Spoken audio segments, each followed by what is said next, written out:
الحمد لله وكفى وسلام على عباده الذين اصطفى أما بعد فأعوذ بالله من الشيطان الرجيم بسم الله الرحمن الرحيم إذا جاء أجلهم لا يستأخرون ساعة ولا يستقدمون سبحان ربك رب العزة عما يصفون وسلام على المرسلين والحمد لله رب العالمين اللهم صل على سيدنا محمد وعلى آل سيدنا محمد وبارك وسلم اللهم صل على سيدنا محمد وعلى آل سيدنا محمد وبارك وسلم اللهم صل على سيدنا محمد وعلى آل سيدنا محمد وبارك وسلم.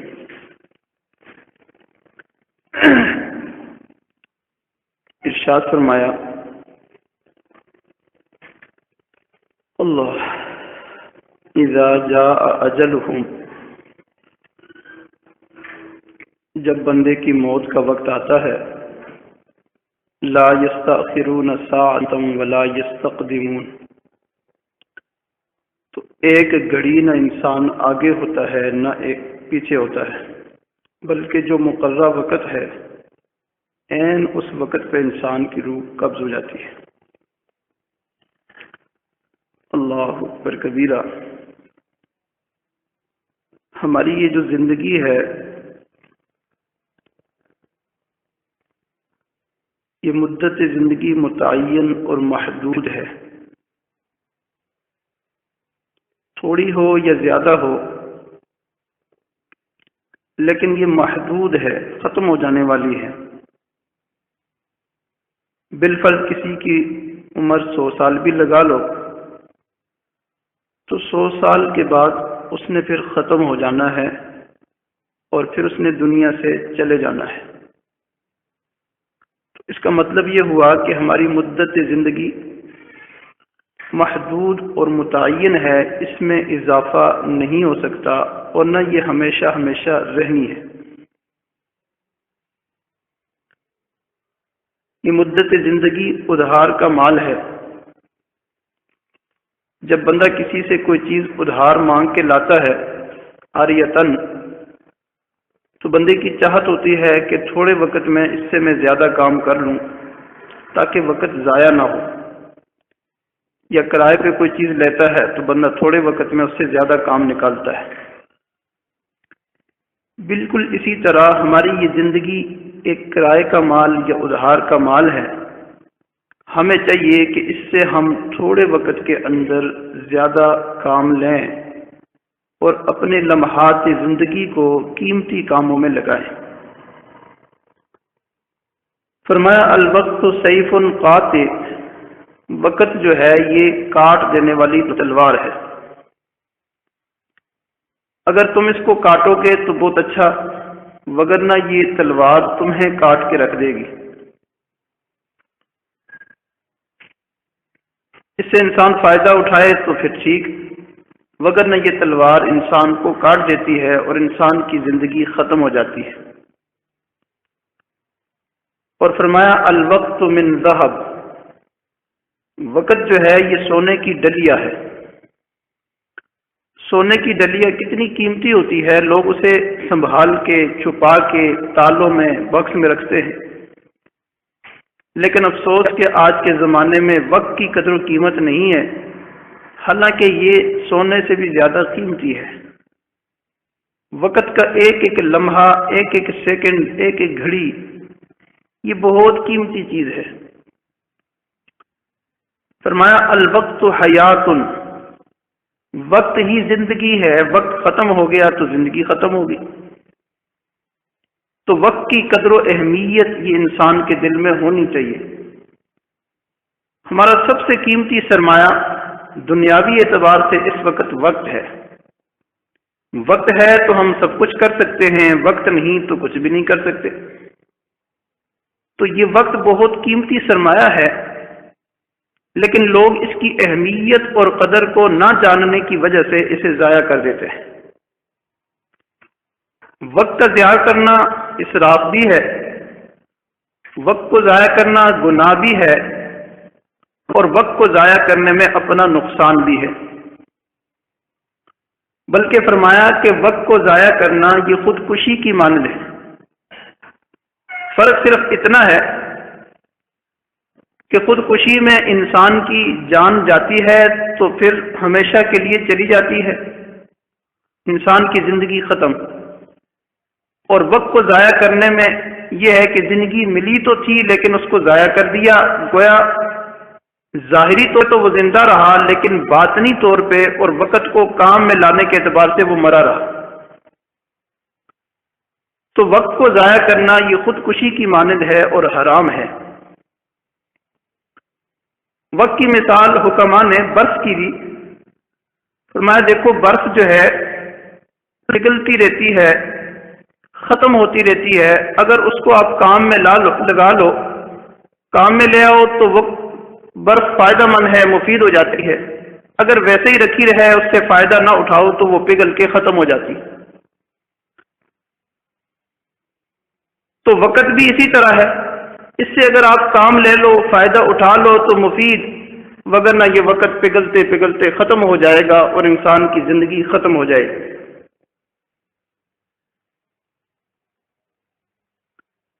علماء نے لکھا ہے کہ انسان کی ساری زندگی 3 دن ہیں۔ 3 دن کیسے ہیں؟ فرمایا ایک تو جو گزر گیا، ایک وہ کل جو گزر گئی، اور ایک آج، اور ایک جو ہے آنے والی کل۔ ایک کل گزر گئی وہ تو ہاتھ نہیں آنی، اور ایک کل جو آئے گی نہ معلوم ہمیں ملے یا نہ ملے۔ آج ہی آج ہے، جو کچھ کرنا ہے آج کر لو۔ گزشتہ کل بھی چلی گئی اور آنے والے کل کی کوئی امید نہیں، لہذا ہمارے پاس آج ہی آج ہے، آج جو کچھ کرنا ہے کر لو۔ اس لیے کل کے دھوکے میں انسان نہ رہے، بلکہ انسان کو جو وقت کرنا ہے وہ آج ہی کر لے۔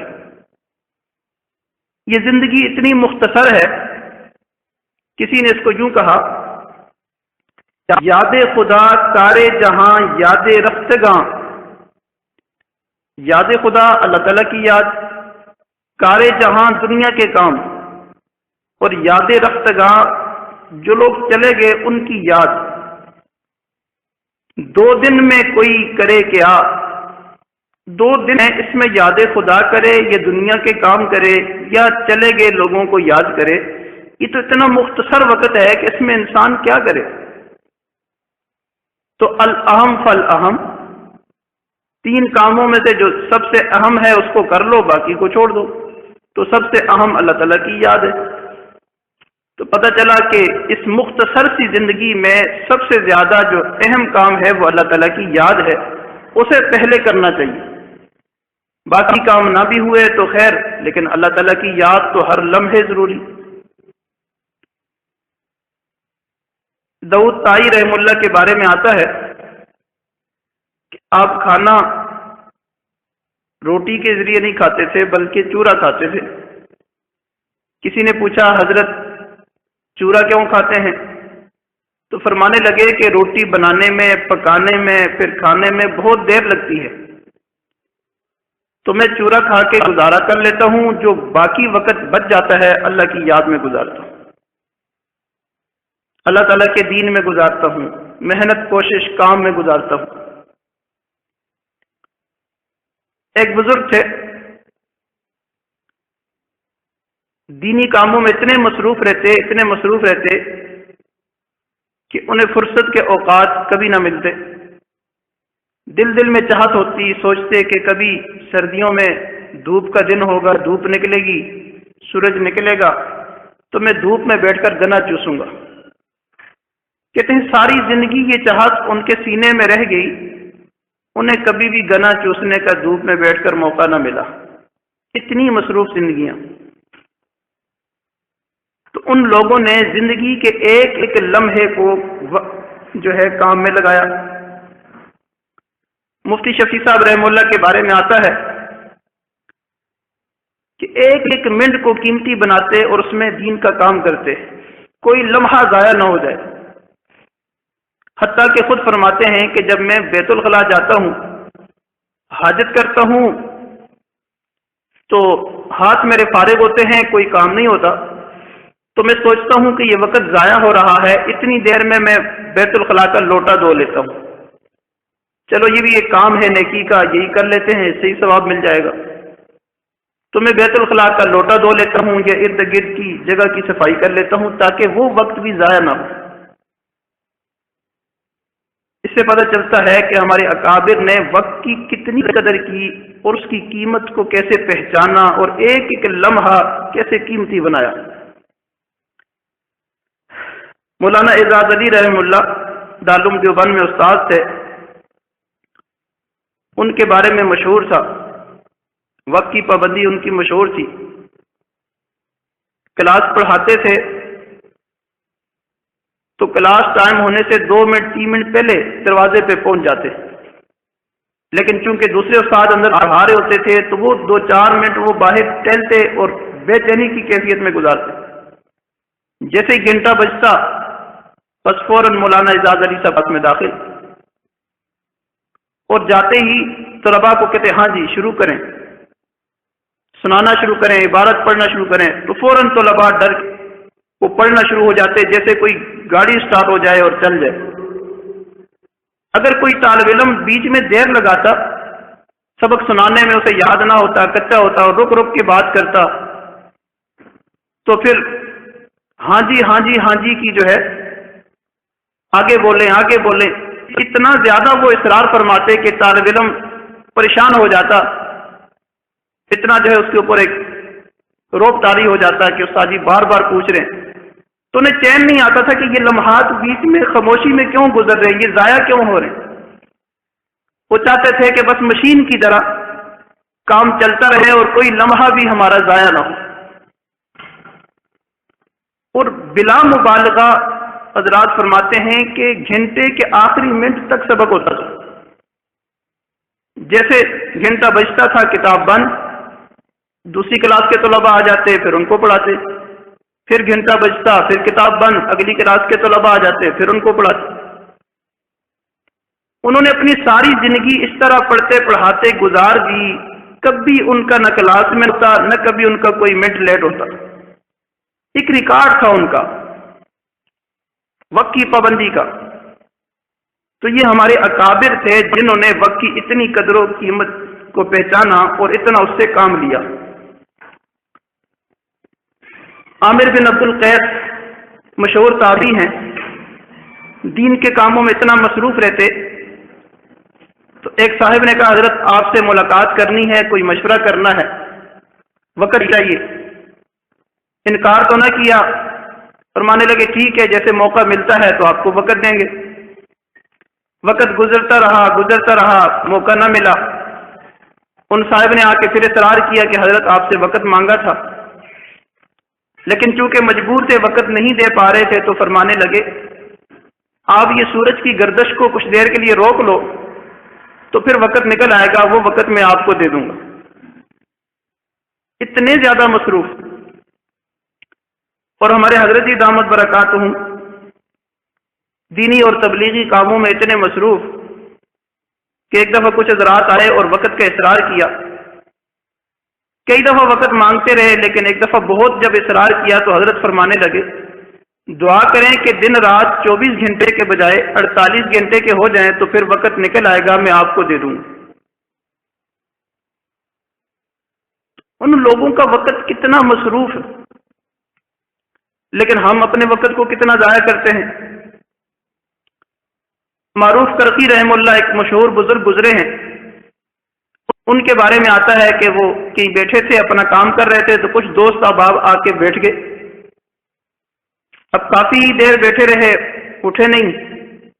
کئی لوگ ایسے ہوتے ہیں جن کو اگلے کی مصروفیت کا احساس نہیں ہوتا، تو پاس جا کے بیٹھ جاتے ہیں اور اٹھتے ہی نہیں ہیں، اپنی باتیں کرتے رہتے ہیں۔ تو حضرت کافی دیر تو برداشت کرتے رہے، جب برداشت سے باہر ہوا تو فرمانے لگے کہ سورج چاند ستارے ان میں سے ہر ایک اپنی گردش میں مسلسل جاری ہے اور کبھی رکنے کا نام نہیں لیتے، دن رات چلتے چلے جا رہے، یہ گھڑیاں چلتی چلی جا رہی ہیں، وقت گزرتا چلا جا رہا ہے، اور تم لوگ اتنے بے ہمت ہو گئے ہو، اتنے کم ہمت ہو گئے ہو کہ کتنی دیر سے تم بیٹھے ہو، تم اٹھتے کیوں نہیں ہو، حرکت کیوں نہیں کرتے ہو، کام کیوں نہیں کرتے ہو۔ چنانچہ وہ سب حضرات کو وقت کا احساس ہوا تو پھر وہ پاس سے اٹھ گئے کہ حضرت کو اپنا کام کرنے دیں اور ہم بھی کسی کام میں لگیں۔ تو لوگ اتنا مصروف رہتے تھے۔ ابن جوزی رحم اللہ کے بارے میں آتا ہے، علامہ ابن جوزی بہت مشہور عالم ہیں، ان کی کئی کتابیں بھی ہیں۔ کہتے ہیں کہ طالب علمی زمانے میں انہوں نے 20,000 کتب کا مطالعہ کر لیا تھا۔ طالب علمی زمانے میں 20,000 کتب کا مطالعہ کر لیا تھا۔ زبان سے کہنا تو آسان ہے لیکن کر کے دکھانا بڑا مشکل کام ہے۔ تو کتنی انہوں نے محنت کی ہوگی، کوشش کی ہوگی، اپنے اوقات کو کتنا بچایا ہوگا کہ جس میں وہ مطالعہ کرتے رہے ہوں گے۔ عبدالحق دہلوی رحم اللہ جو محدث دہلوی ہیں، حدیث شریف کا فیض اللہ تعالیٰ نے ان سے بہت پھیلایا اس خطے کے اندر۔ ان کے بارے میں ہے کہ وہ 7 سال کے تھے تو تمام علوم سے فارغ ہو چکے تھے، 7 سال کے تھے، تمام علوم پڑھ کے فارغ ہو چکے تھے، عالم بن چکے تھے گویا 7 سال کی عمر میں۔ آج ہمارے بچے 7 سال میں حافظ نہیں بنتے اور وہ 7 سال میں عالم بن گئے تھے۔ مطالعہ کا اتنا شوق تھا کہ بعض دفعہ کتاب کے مطالعے میں مستغرق ہوتے تو پوری رات مطالعے میں گزر جاتی۔ تو کہتے ہیں کئی دفعہ ایسے ہوتا کہ رات کو والد صاحب آتے، آدھی رات ان کی آنکھ کھلتی، وہ محسوس کرتے کہ ابھی تک جاگ رہا ہے، تو میرے پاس میرے کمرے کے باہر آ کے آواز دیتے، عبدالحق کیا کر رہے ہو اب تک؟ تو میں جلدی سے کتاب بند کر کے بستر میں سو جاتا، لیٹ جاتا اور کہتا ابو جی لیٹا ہوا، تو وہ چلے جاتے ہیں، میں پھر اٹھ کے پڑھنا شروع کر دیتا۔ اس طرح پوری رات مطالعے میں گزر جاتی۔ کئی لوگ ایسے ہوتے ہیں جو کیڑے ہوتے ہیں، تو کتاب کے بغیر انہیں چین ہی نہیں آتا، سکون ہی نہیں آتا، پڑھتے رہتے ہیں، مطالعہ کرتے رہتے ہیں۔ اللہ اکبر کبیرہ۔ انور شاہ کشمیری رحم اللہ کے بارے میں آتا ہے کہ آپ کی عمر جب 12 سال کی تھی تو آپ فتویٰ دینا شروع ہو گئے تھے، 12 سال میں مفتی بن چکے تھے، ایک حافظ، پھر عالم، پھر مفتی، 12 سال میں، حیرت کی بات۔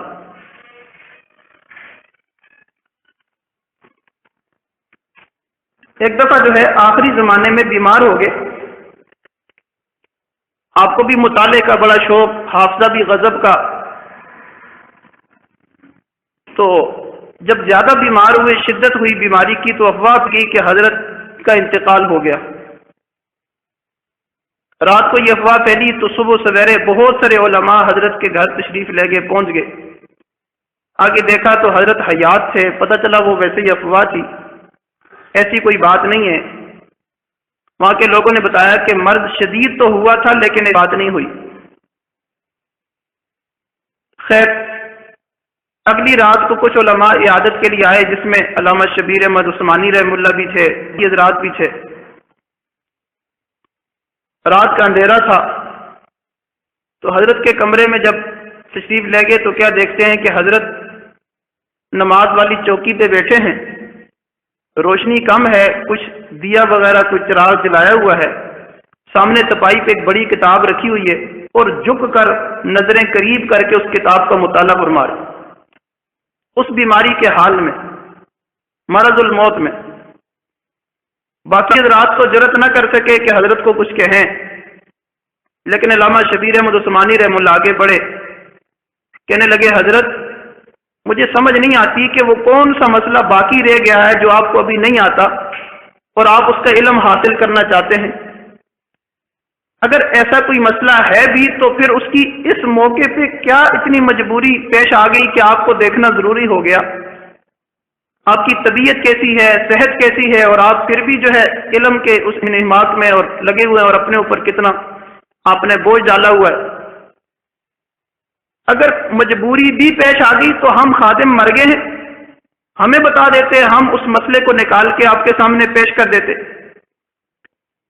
تو حضرت یہ باتیں سن کر کچھ دیر بڑی معصومیت کے ساتھ شبیر احمد عثمانی رحم اللہ کے چہرے کو دیکھتے رہے۔ کافی دیر دیکھنے کے بعد فرمانے لگے، آپ کی بات ٹھیک ہے، مگر کیا کروں، یہ کتاب بھی تو ایک روگ ہے، اس کو میں چھوڑ نہیں سکتا۔ دنیا سے جاتے دم تک اسی علم میں پڑھنے پڑھانے میں اپنا وقت جو ہے لگا دیا۔ ایسا مطالعہ کا ذوق اور شوق۔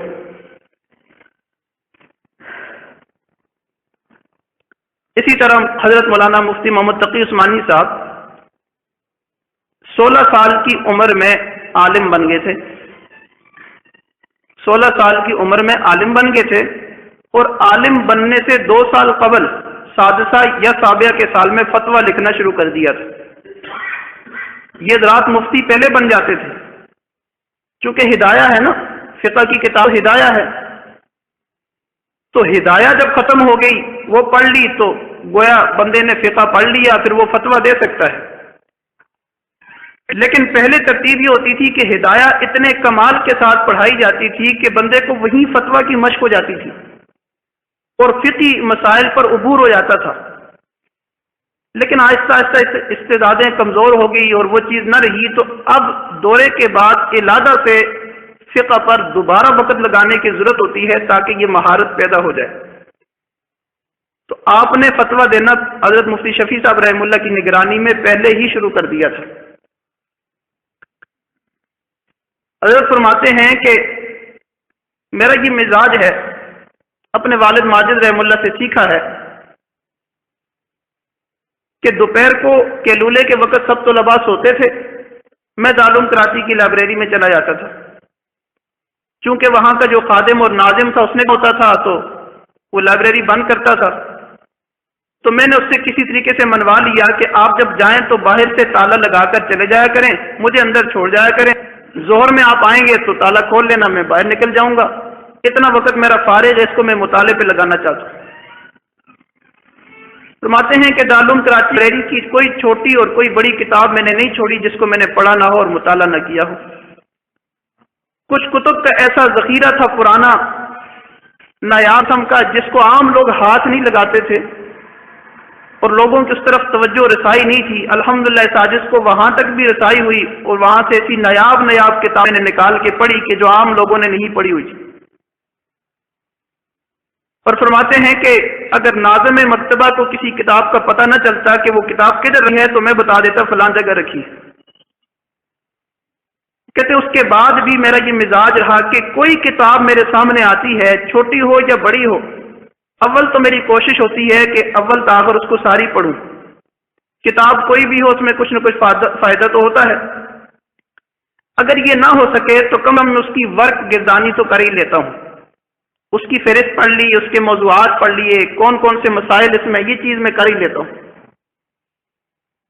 اتنا انہوں نے مطالعہ کیا تب اللہ تعالیٰ نے ان کو اتنا علم بھی عطا کیا۔ رشید احمد گنگوئی رحم اللہ کے بارے میں آتا ہے، پڑھنے کے زمانے میں بہت زیادہ مصروفیت مطالعے کی، تکرار کی اور ہوتی، لیکن اس وقت کے جو طلباء ہوتے ان کا کھانا مدرسے میں نہیں پکتا تھا۔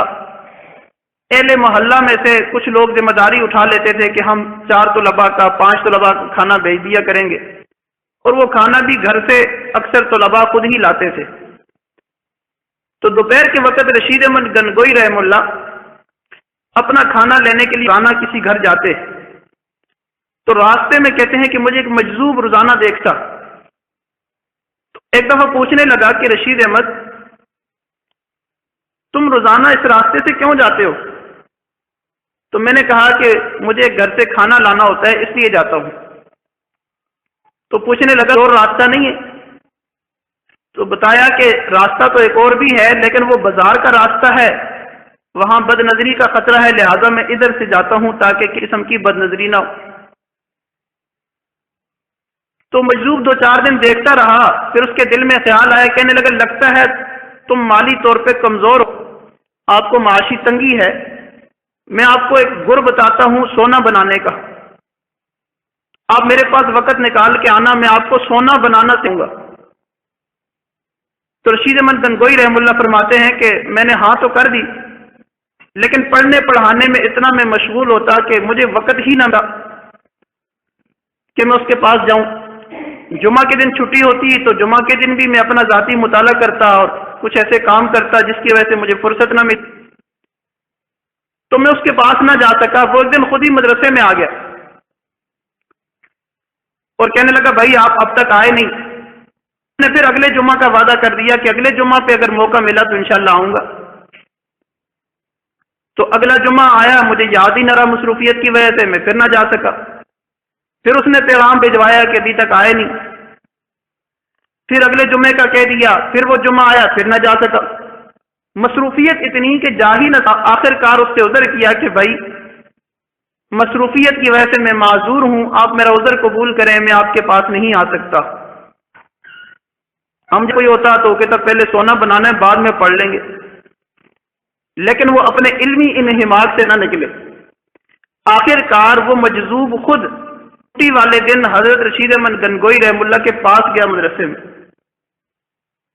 حالانکہ وہ مصروف تھے، لیکن چونکہ گھر پہ آ گئے تو حضرت نے سوچا اب تو اس کو وقت نہ دینا، یہ بے مروتی ہے۔ میں ٹھیک ہے اب وقت ہے، آپ مجھے سکھا دیں جو سکھانا ہے۔ تو اس مجذوب نے حضرت کا ہاتھ پکڑا اور زمینوں میں آگے لے گیا اور وہاں جا کے بتایا کہ یہ بوٹی ہے، اس کو توڑو۔ توڑنے کے بعد پھر خود اس نے وہ گر کیا، واقعی ہی وہ بوٹی سونا بنی۔ تھوڑا بہت سونا بنا، وہ ان کو دیا اور کہا کہ آئندہ جب بھی بنانا ہو ادھر آ کے اس بوٹی پہ یہ حربہ کر لینا تو آپ کا نہ بن جائے۔ جاؤ اس سونے کو بیچ دو اور بیچ کے جتنی رقم ملے اس سے اپنا کام چلاؤ۔ اللہ کی شان، رشید احمد گنگوئی رحم اللہ نے سونا لایا، لپیٹ کے اس کو مدرسے میں رکھ دیا۔ اب وقت کہاں ملے کہ بازار میں جا کے سونے کو بیچیں؟ ایک ہفتہ گزر گیا، 2 ہفتے گزر گئے، 3 ہفتے گزر گئے۔ وہ مجذوب آ کے پوچھنے لگا کہ سونا بیچ دیا تھا، کتنے کا بکا؟ تو حضرت نے کہا بھائی مجھے تو وقت ہی نہیں ملا بیچنے کا۔ آخر مجذوب نے کہا کہ وہ مجھے دے، میں خود ہی بیچ کے آتا ہوں۔ اس نے وہ خود سونا لیا، جا کے بازار میں بیچا اور اس کے پیسے ملے تو لا کے حضرت کے حوالے کیے۔ ان لوگوں نے اپنے آپ کو اتنا دین میں لگایا ہوا تھا اور دنیا سے نکالا ہوا تھا کہ انہیں اپنی ضروریات کا وقت بھی نہیں ملتا تھا۔ اور آج ہم ہیں کہ کتنا وقت ہم ایسے ہی ضائع کر دیتے، کتنا وقت ہم ضائع کر دیتے۔ عجیب بات ہے کہ ہم دوستو، ہمارا جو مول معاشرہ ہے اور ہم جس میں رہتے ہیں، جتنے بھی ہم ہیں، سب کا یہی حال ہے۔ رات کو اگر ہمیں کچھ وقت مل جاتا ہے تو گپ میں شروع ہو جاتے ہیں گھنٹوں ضائع۔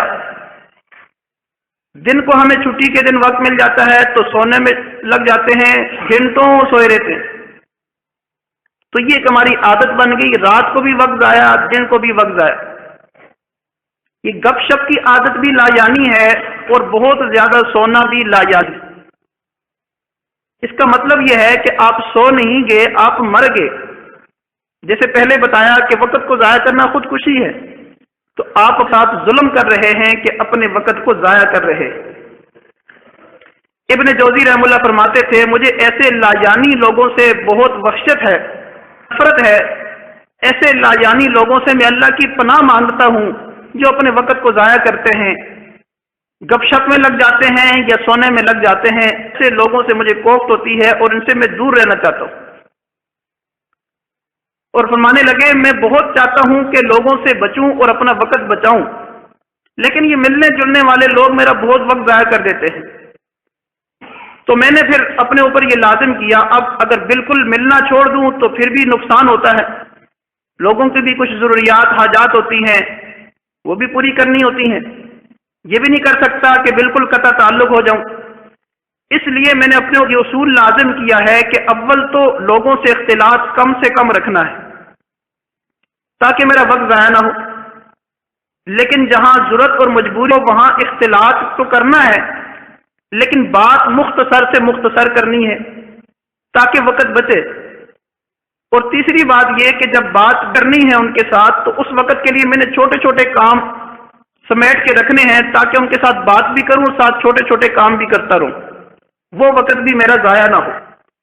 چنانچہ فرماتے ہیں کہ جب لوگ ملنے والے نہیں ہوتے میں لکھتا ہوں، جب کوئی ملنے والا آ جاتا ہے تو میں قلم بنانا شروع ہو جاتا ہوں، سیاہی تیار کرنا شروع ہو جاتا ہوں، اس کے ساتھ باتیں بھی ہوتی ہیں، ان کاموں میں ذہن زیادہ نہیں لگتا اور ساتھ ساتھ یہ چھوٹے چھوٹے کام بھی ہوتے رہتے ہیں، تو میں اپنے وقت کا ایک لمحہ بھی ضائع نہیں کرتا۔ تو ہمیں بھی چاہیے اسی طرح سے ہم اپنا ایک نظام الاوقات بنائیں۔ وقت کو بچے کے لیے 24 گھنٹوں کا نظام الاوقات بنانا یہ بہت ضروری ہے۔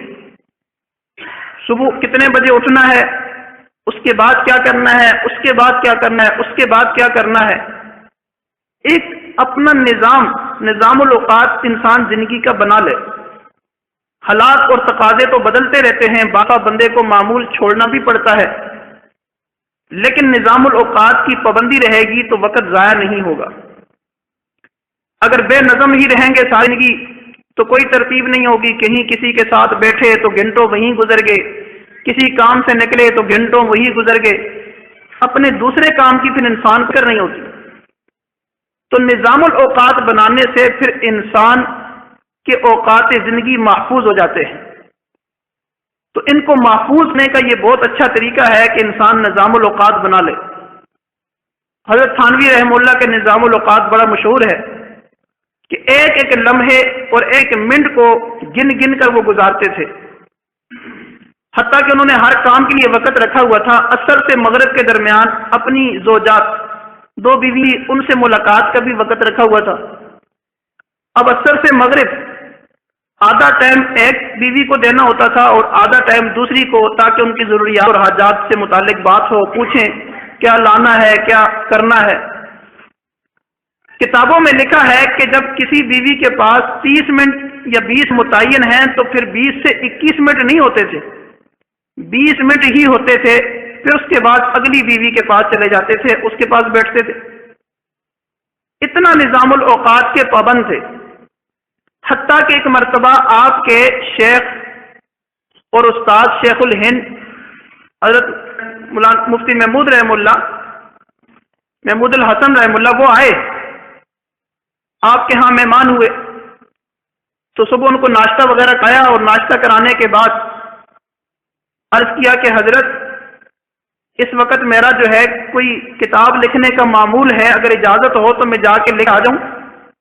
استاد ہیں، گھر میں آئے ہوئے ہیں، لیکن اس کے باوجود اپنے معمول کو قضا نہیں کر رہے اور پوچھ رہے ہیں کہ کیا میں اپنا معمول پورا کر کے آ جاؤں؟ تو حضرت نے فرمایا ہاں، آپ میری وجہ سے اپنے معمولات میں حرج نہ کریں، جائیں اور جا کر اپنا کام کریں۔ وہ جگہ جا کر بیٹھے لکھنا، اگرچہ اس دن استاد کی آمد کی وجہ سے ذہن اتنا زیادہ حاضر تو نہیں تھا، بہت زیادہ کام تو نہیں کر سکے، لیکن فرمانے لگے الحمدللہ معمول کا ناغہ نہیں ہوا، پھر واپس آ گئے۔ اسی طرح شیخ الحدیث زکریا رحم اللہ کے بارے میں آتا ہے، وہ فرماتے ہیں جب میرے گھر میں کوئی مہمان آتا ہے، مجھے ملنے آتا ہے، تو میں پوچھ لیتا ہوں پہلی ملاقات میں کہ کتنا ٹھہرنا ہے، کب تک رہو گے، 1 دن رہو گے، 10 دن رہو گے۔ ماتے ہیں کہ لوگ بعض دفعہ اس کو محسوس کرتے ہیں کہ اب مہمان سے بھی بھلا کوئی پوچھتے ہے کتنا رہو گے، مہمان کو تو یہی کہتے ہیں کہ آپ آئے ہو بس یہیں رہو، آپ اب واپس نہ جانا، جانے بھی لگے تو اس کے پاؤں پکڑ لو، نہیں آپ نے نہیں جانا۔ تو فرمانے لگے لوگ اس کو محسوس کرتے ہیں، لیکن میں اس کو ادب سمجھتا ہوں، اس لیے کہ میری بھی مصروفیات ہیں۔ اگر آپ کے پاس وقت کم ہے، ابھی ہی آپ نے واپس جانا ہے، تو میں ابھی آپ کو وقت دے دیتا ہوں۔ اگر آپ نے 1 دن 2 دن ٹھہرنا ہے تو ابھی میں اپنے کام کرتا ہوں، جو بیچ میں فرصت کے اوقات ملیں گے اس میں میں آپ کو وقت دے دوں گا۔ تو اس طرح اپنا بھی وقت بچ جاتا ہے اور مہمان کے لیے بھی وقت نکل آتا ہے۔ تو ہمیں احساس نہیں ہوتا اس چیز کا، ہمارے کوئی مہمان آتے ہیں تو ہم سارا وقت اس کی نظر دیتے ہیں اور اپنے اوقات کو ہم ضائع کر دیتے ہیں۔ اس لیے عمر تو بہت ہے، لیکن گزری ہوئی عمر واپس نہیں آتی، گزرا ہوا وقت انسان کا واپس نہیں آتا۔ ہمیں چاہیے کہ ہم لمحات زندگی میں سے ایک ایک لمحے، ایک ایک منٹ اور سیکنڈ کی قدر و قیمت کو پہچانیں اور اس کو قیمتی کاموں میں لگائیں۔ ہمارے حضرت کا مزاج ہے، کسی ایک ساتھی کو اگر دعوت دینی ہو تو مزید جتنوں کو جوڑ سکتے ہیں ان کو بھی بلا لیتے ہیں۔ فرماتے ہیں بھائی ہم نے تو بات ایک دفعہ کرنی ہے، ایک سنے گا تو ایک کو فائدہ ہوگا، 100 سنیں گے تو 100 کو فائدہ، اس لیے وقت کو قیمتی بنانا چاہیے تاکہ ایک وقت میں 100 لوگوں کو فائدہ ہو، تو زیادہ سے زیادہ افراد کو فائدہ پہنچانا یہ والوں کی شان ہے۔ اب آخری بات جو آپ لوگوں کو بتانی ہے اور ساری وقت کی اہمیت اور قدر بتانے کے بعد جو نچوڑ نکالنا ہے اس کی طرف توجہ۔ انسان کی یہ جو سانس چل رہے ہیں، ایک سانس اندر ایک باہر،